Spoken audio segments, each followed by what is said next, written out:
Yes, reka nongere ngusuhuze cyane hari nako nkuha ikaze nanone nshuti mukunzi wa Kivurane 23 TV ni iby'agaciro kuba ukomeje kubana natwe umunsi kundi mu nkuru n'amakuru tudahwema kukugezaho uko bwije no ko bukeye.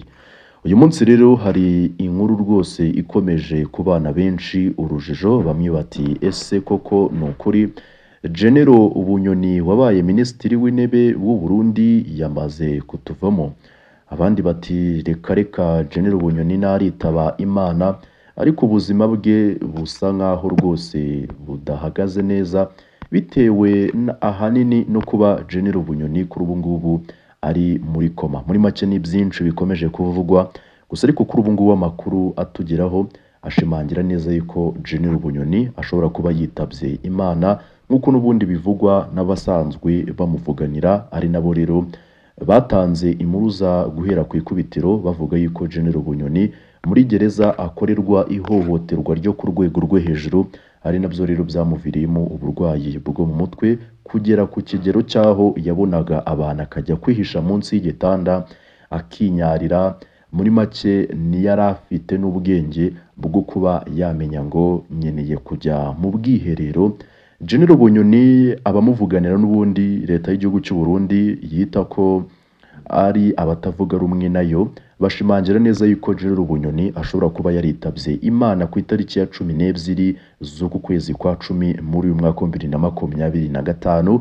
Gusa ariko andi makuru aturuka mu bo muri guverinoma y'u Burundi akavuga yuko General Bunyoni yakuwe muri gereza ubuzima bwe buri habi cyane, yakuwe muri gereza bisa nkaho atagihumeka umwuka w'abazima, ariko abasha gutabarwa ageze mu bitaro kuri ubu ngubu ari muri koma. Muri make inkuru zikomeje kugenda zivugwa ku buzima bwa General Bunyoni ni nyinshi cyane. Reka rero dufate uyu mwanya tugaruke n'ubundi kuri amakuru mu buryo burambuye. Ese ni ukuhe kuri ubu ngubu guhari kugaruka ku rupfu rwa General Bunyoni kuri ubu ngubu rwakomeje kugenda ruvugwa mu buryo butandukanye? Ikaze rero cyane n'ubundi, iyi ni Kivurane 23 TV. Uramutse ukoze kuri subscribe, inkuru n'amakuru mbishya kandi byizewe bikugereraho ku gihe mu buryo bwagutse kandi buri munsi. Reka rero dukomoze kuri amakuru rwose mu buryo burambuye, ari nako rero tuzajya tubana no mu zindi nkuru zitandukanye. Wowe menya neza niba wariyandikishije mu muryango mugari wa Kivurane 23 TV.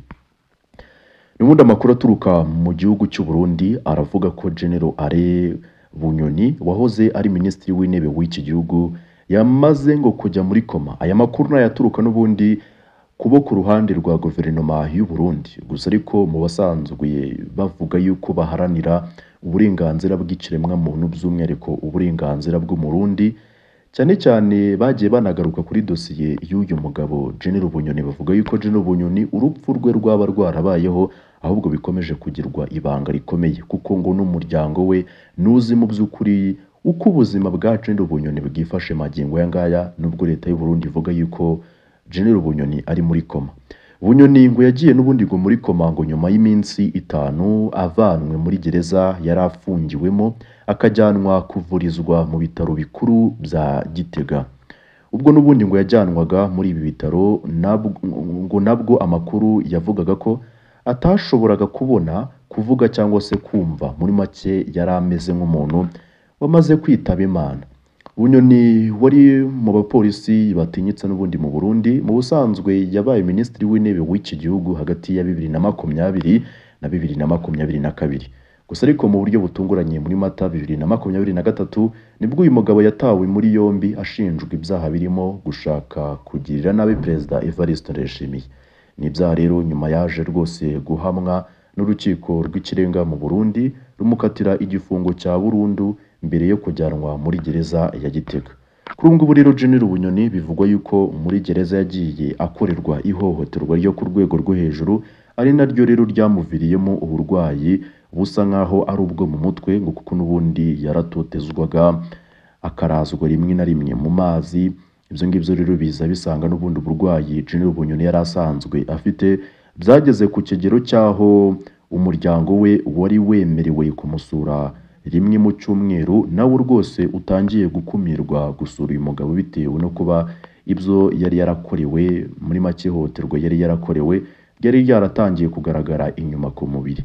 General Bunyoni rero ibyo si byarangiye aho ngaho, ihohoterwa yakoreye n'iryarangiriye kugaragara ku mubiri gusa, ahubwo byatangiye no kugira mu mutwe, amera nk'uwarwaye depression iri ku rwego rwo hejuru, aho rwose yatangiye kujya abona abantu akajya kwihisha, kugera ku kigero cy'aho umuryango we nawo wigeze kwemererwa kujya kumusura, akiwubona ajya kwihisha munsi y'igitanda, yanga rwose ko bamubona.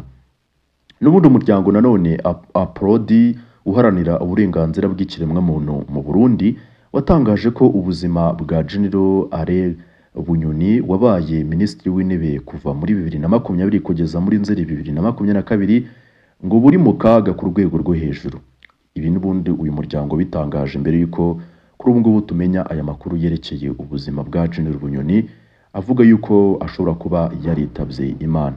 General Bunyoni yatawe muri yombi n'ubundi muri Mata 2023 akurikiranyweho ibyaha n'ubundi birimo gushaka kugira nabi Perezida Evariste Ndayishimiye, aza rero gukatirwa igifungo cya burundu cyatunguye abatari bake, aho yagiye rero gufungirwa muri gereza ya Gitega, imwe muri gereza mbi cyane kandi irinzwe ku rwego rwo hejuru. Ibi ngibi rero byatumye n'amafaranga General Bunyoni yari afite ntacyo yigeze amufasha ku bigendanye ahanini no kuba yatoroka iyi gereza. Perezida w'uyu muryango rero Pierre Claver Mbonimpa yatangarije igitangazamakuru RPA ko General Bunyoni n'ubundi yari afungiwe ahantu ha wenyine mu cyumba gifite ubuso bwa metero 4 kuri 4 gihora gifunze. Ni ahantu hato cyane, ni n'icyumba kidafite idirishya kugira ubyemere. Ati aho hantu afungiwe harafunze ku buryo adashobora no gufungura amadirishya.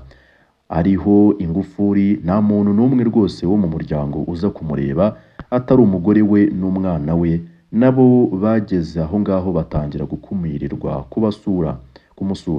Umuyobozi rero wa gereza cyangwa se umwungirije iyo agiyeyo agenda aherekejwe n'abapolisi 3 kugira ngo n'ubundi barebe icyo bavugana, nabo nyine barabacunga.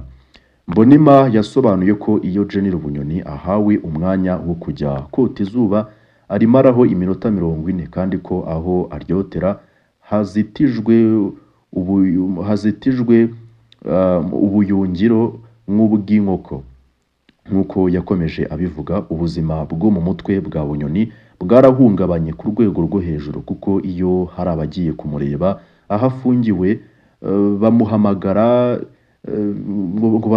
ntiyitabe, bamusangamo bagasanga yihishe munsi y'igitanda.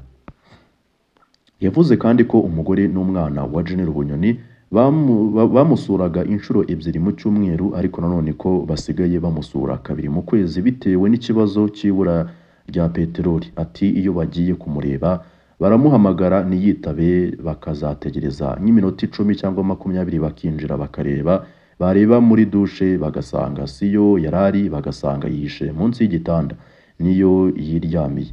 Avuga ibintu ubona ko n'ubundi ngadidimanga, muri make yabaye zezenge. Mbonimpa rero yatangaje ko abaganga b'inzobere mu buzima bwo mu mutwe basuye Bunyoni bakora raporo ivuga ko mu gihe atakwitabwaho neza ashobora kubura ubuzima, ari nabyo rero kuri ubu ngubu byatangiye kugaragara. So rero kuri ubu ngubu amakuru twakubwira yizewe agaruka n'ubundi ku buzima bwa General Bunyoni, nuko General Bunyoni ashobora kuba ataritaba Imana, ahubwo ashobora kuba ari muri koma nk'uko bitangazwa na guverinoma y'u Burundi. Muri make twafata amakuru yatangajwe n'abo ku ruhande rwa guverinoma y'u Burundi, nidufate amakuru yatangajwe n'abo ku ruhande batavuga rumwe n'ubutegetsi bw'igihugu cy'u Burundi.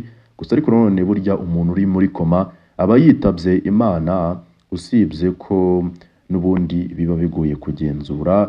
Muri make aba ameze nk'uwitabye Imana, ukugaruka kwe kuba kuri hagati ya 20 na 30%. Umuntu uri muri koma ni nkaho aba yitabye Imana. So rero icyo nakubwira cyangwa se nakumenyesha kuri ubu ngubu nuko General Bunyoni nyuma yuko ibi byose bibaye muri guverinoma y'u Burundi hatangiye kwaduka urunturuntu. Bamwe bari inshuti ya General Bunyoni cyangwa se bamwe mu bakurikiranye neza dosiye ya General Bunyoni, muri make batangiye kureba nabi Perezida Evariste Ndayishimiye kubona ubundi yarafunze General Bunyoni mu buryo butemewe n'amategeko ndetse mu buryo butubahiriza uburenganzira bw'ikiremwamuntu, kuko uwakatiwe n'inkiko afungirwa ahantu hasanzwe ahurira na bagenzi be, ku buryo abasha no gukora ibikorwa by'imyidagaduro, muri make agafungwa kimwe nk'abandi bantu.